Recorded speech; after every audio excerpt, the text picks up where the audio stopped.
Welcome to New Hampshire's Business. I'm Fred Coker. The title is Headwinds Hit the New Hampshire Economy.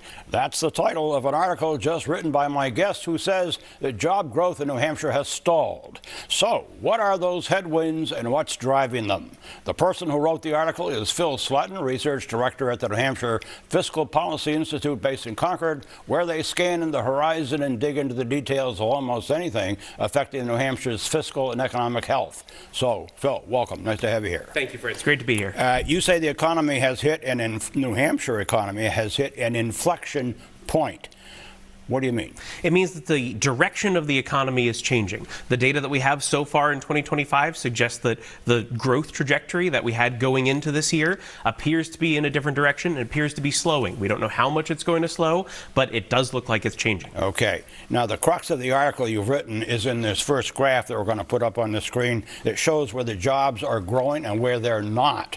The graph shows the job trends over the past 2 years by industry, listed along the bottom of the graph, some of which have led in part to the current headwinds. The green bars on the left show the most job growth, with healthcare and social assistance showing the most, and the orange bars on the right show the least job growth, with New Hampshire's important manufacturing sector showing the least.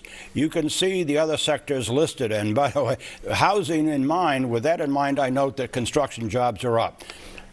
Phil, what's driving the job market that we're seeing in this graph? Yeah, so it's not a surprise that healthcare and social assistance, which is our largest employment sector in the state, is the one where we've seen the most job growth between 2023 and 2024 in that graph. Construction being up and manufacturing being down between those 2 years, it actually looks like in the early 2025 data, both of those trends may be changing. But again, those data could be revised at this point. And then arts, entertainment, recreation, accommodation, food services. Yeah, I noted that. Up last year. This year, so far, they appear to be down. Again, those are early data for 2025, but it suggests that a weakening economy could be disproportionately impacting those sectors. Okay.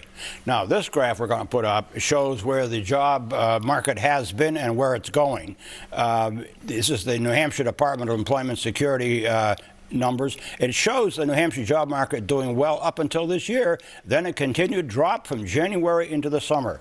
Phil, is this drop due to any uncertainty in the economy in general? And I am thinking in particular about businesses doing business in Canada, which is our neighbor. Yeah, so these data are reported by residents in the state who have said that fewer of them are employed than were at the beginning of the year, again, based on these early data. If we look at data from employers, that's pretty steady, but it's not growth. So it suggests that a lot of employers, whether they are doing businesses with other countries or not, a lot of employers are responding to a state of economic uncertainty by not laying off as many workers. It doesn't appear that they're shedding jobs, but they aren't hiring at the same rate that they were in the second half of last year. And then there's the housing impact on jobs.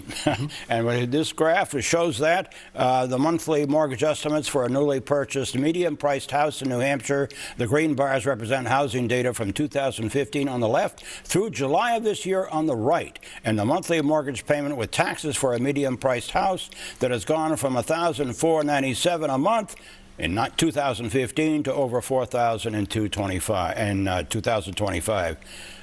Phil, the lack of housing has got to be continuing to impact jobs. Yeah, this has been a massive increase in the cost of housing for Granite Staters, and it does mean that it's harder for people to be able to move here into the state to add to the labor force in New Hampshire. That's a continuing story, but what we see with this increase in prices is that average wages in New Hampshire last year and thus far this year have not outpaced inflation, which means that people's real spending power has been eroded, and housing is part of that. Yeah, it certainly is. Now, you and the Fiscal Policy Institute, I understand, have an event on October 24th at the Croponi Center in Concord that you call, here's the title, Working Hard and Falling Behind the High Cost of Living in New Hampshire.